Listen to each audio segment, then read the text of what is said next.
If you've ever felt so drained that you've thought about quitting your business, you're not alone. Hi, I'm Dr. Kara, PhD in learning design, over 10 years of experience in ed tech, and a trained mystic. I've built a 6-figure business helping spiritual entrepreneurs create online courses, all while staying in pristine energy. And here's what I've seen over and over again when working with mystics and spiritual entrepreneurs. Burnout doesn't mean you're failing. It means your frequency needs a reset. In this video, I'm going to show you how to realign your energy so you can stop spiraling in exhaustion and start to feel magnetic again. If you've been thinking, maybe I'm just not cut out for this business thing, I promise you, there's another way. Let's talk about the hard part, what burnout actually is and what it feels like. Burnout feels like not just waking up and feeling tired, but literally starting to dread the day before it's even happened.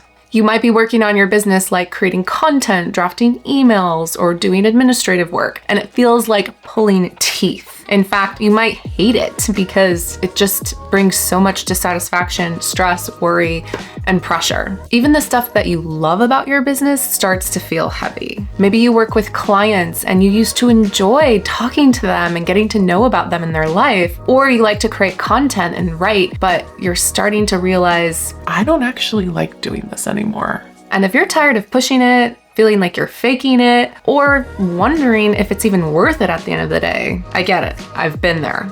Trust me. But here's the thing. The problem isn't your business. It's your energy. Here's the 3-step process I have used whenever I feel like I'm slipping into burnout territory. Step 1, cleanse your energy. Just like how you shower or brush your teeth for your normal day-to-day routine, you also need to have a mystical hygiene routine for your energy body and all of your other subtle bodies. So for example, we need to do the equivalent of brushing our teeth for our energy body, our emotional body, our ego body, and our mental body.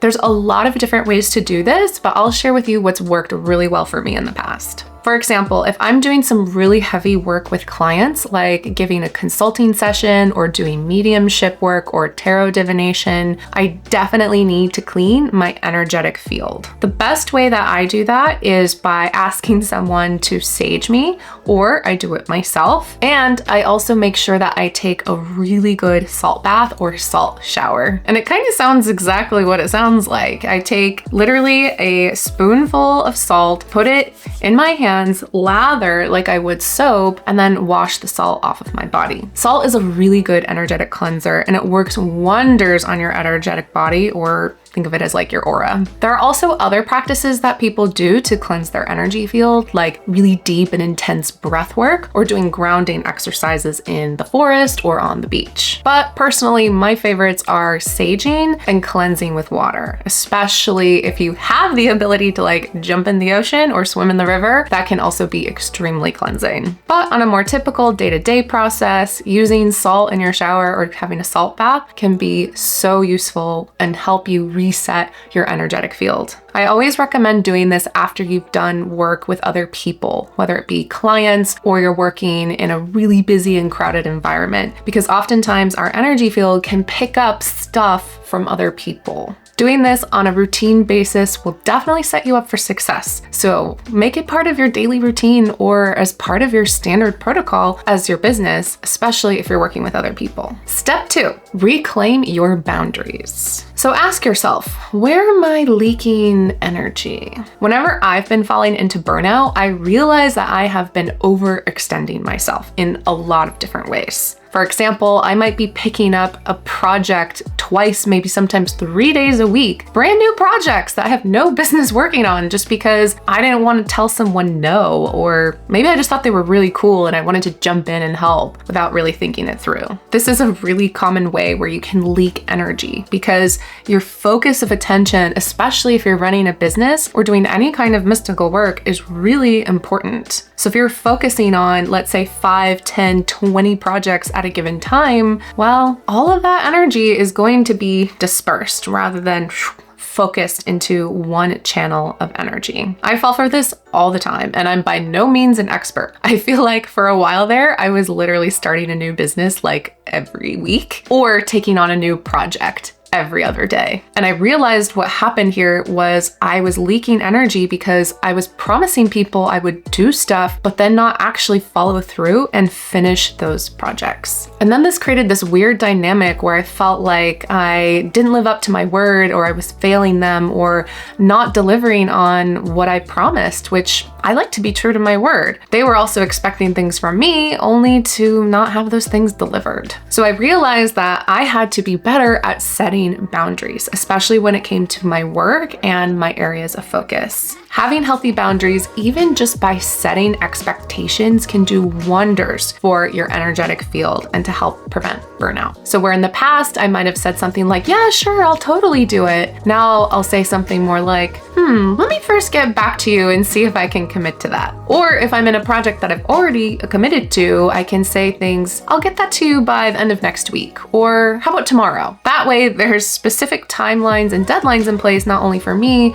but for the other person or the group that I'm collaborating with. Claiming your boundaries when it comes to your time and energy can be a really good step so that you can actually carve out time and energy for yourself so that you don't fall into burnout. Another way to reclaim your boundary is to look at how you are spending your focus and time on, let's say, social media. For example, a lot of people spend time on social media doom scrolling or consuming content that is really negative or low frequency in nature. If you can, I would highly recommend you scrape your data and your algorithm, start fresh, and get a social media account that you want to uplift you and support you every time you look at it. Like and reshare things that support you or you find inspirational or beautiful. That way, when you log into social media, you can see amazing content that is life-affirming rather than negative or fear-based. Another way to prevent burnout is to also look at your relationships, whether it's in your business or outside of your business. So if you're working with clients or customers, especially in a services or one-on-one standpoint, you have to really look at and make sure that you're setting professional boundaries and putting those in place so that they're super clear, not just for you, but for your client. As mystics, it's really important that we don't overstep and give too much, especially if we work outside of normal hours, because this can actually be a big energy drain if we don't have established containers or work boundaries in place for us to step into that role. Because if we're always working, well, it's really easy to burn out because you're not giving yourself that time and space to rest, recuperate, or even just, have fun. If you have other relationships in your life that might be draining you, like family or coworkers, then take a look at and see what you can do to maybe change that dynamic. Maybe you have been making assumptions or get annoyed super easily. Now, you can't change other people, but what you can do is change yourself and how you feel about a situation. I could spend a whole video talking about this, but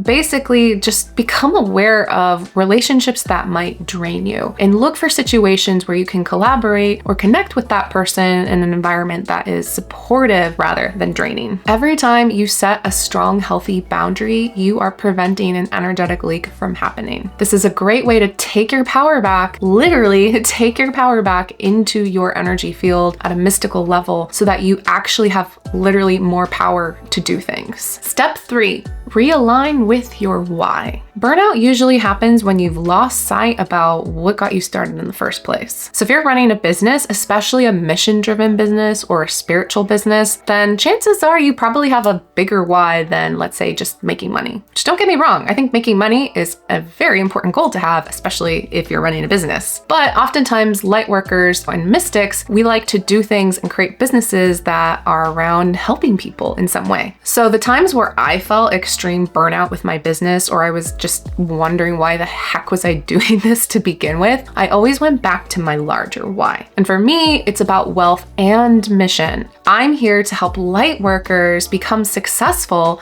to gain wealth so that all of us can bring more light into the planet and ultimately make the world a better place. Sometimes when I get really focused on the administrative side of a business, like how am I going to make more money? How am I going to pay for these bills? Or even just thinking about my next strategy move, move, it can be really helpful to look at my larger why. Personally, I love working with light workers, and I love sharing my mystical expertise and my insights that I've learned from over the years. It's something that brings not only deep satisfaction, but also helps people at the end of the day. And I find that incredibly rewarding. Sometimes when we're bogged down in the day-to-day stuff with the business, like filing taxes or balancing our spreadsheets, it doesn't always feel like really epic and inspirational work. But that's okay, because sometimes running a business means you have to do things that you don't necessarily love to do or want to do. And it's important to have that mindset. But if you're working on those areas where, let's say you did really enjoy doing that work in the past, but then you don't anymore, there's something else going on that you need to look at. I've always found it helpful that when I reconnect with the bigger picture, the daily grind feels a lot lighter. So I'll give you an example. Oftentimes I will work with a client in a mystical capacity, either by doing mentoring or divination or even things like mediumship. And oftentimes what happens is people will bring up a lot of their, really low frequency or traumatic stuff because they're coming to me to heal or get advice on some kind of situation. So I found that if I'm not in a good energetic place and if I don't feel connected to that person, then it's really tough to not only give a high quality experience to my customer, but it can actually be really draining and negative for myself. So in these cases, I look at it from the perspective of data collection and curiosity. For example, I actually really do enjoy connecting with people and learning about their lives and what they're going through. I love reading books and watching movies, and so it's almost like looking through the eyes of a character if you're reading a novel. It's something that we can do to empathize with people or even just see the world in a different perspective. And if I'm there to help support them in some way to make their life easier, then that's really nice and it feels super good. So even when you're working in really heavy situations like dealing with people's trauma or working in a consultative professional capacity, we can look and reflect on how to connect this to the bigger picture. For me, it's more like the more we heal and the more all of us raise our frequency, then the more impact that has on the planet and the human collective. Because if every single person on the planet were to heal their traumas, process their fears, life would look very different. We literally wouldn't have war, poverty, and all sorts of negative experiences that we currently have on the planet. So every single interaction, day by day, minute by minute, is a choice for us to step into that larger awareness as well as a higher frequency of being and to do something different. So I find that when I'm feeling burnt out, especially when it comes to working with others, or I'm feeling that grind is really wearing on me, then thinking about the larger picture and my why for why I did this to begin with can be really helpful. Now, there are a bunch of other things that you can do to keep your energy high frequency so that you also aren't falling into burnout, such as making sure you've eaten food, drink enough water, go out for walks, literally just taking care of yourself as, any mature, responsible adult would do. But at a mystical level, if we cleanse our energy, reclaim our boundaries, and we look at the larger why of why we got involved into this work to begin with, it's going to be a lot easier to step out of that burnout and to come back refreshed with a new perspective when it comes to our business. So if you're feeling burnt out, imagine this instead. You wake up not only feeling refreshed, but you're looking forward to the day and you're so excited to jump into those projects that you've been working on. Your business feels like an extension of your soul or the larger picture that you were brought here to be a part of as a light worker on the planet. And when challenges come up for you, whether it's working with other people or dealing with some aspects of your business that you might not find as enjoyable as normal, well, you can navigate through those challenges with power rather than with collapse and dread. That's what happens when you treat your energy as your most important asset for your business, because it is. So make sure you have a really established mystical hygiene routine, that you're setting healthy boundaries, not only for yourself, but for others. And remember to remind yourself why you got started in the first place. It helps bring it back into focus and can be really inspiring. If this resonated, give this video a like and hit subscribe. Every week, I share mystical strategies and practices to help you build a business that not only you feel good about, but will actually grow. And if you know someone who's on the edge of burnout, share this video with them. Hopefully they can get some value out of it too. And remember, your energy is sacred. Protect it, take care of it, nurture it, and your business will thrive. I'll see you in the next video. Bye.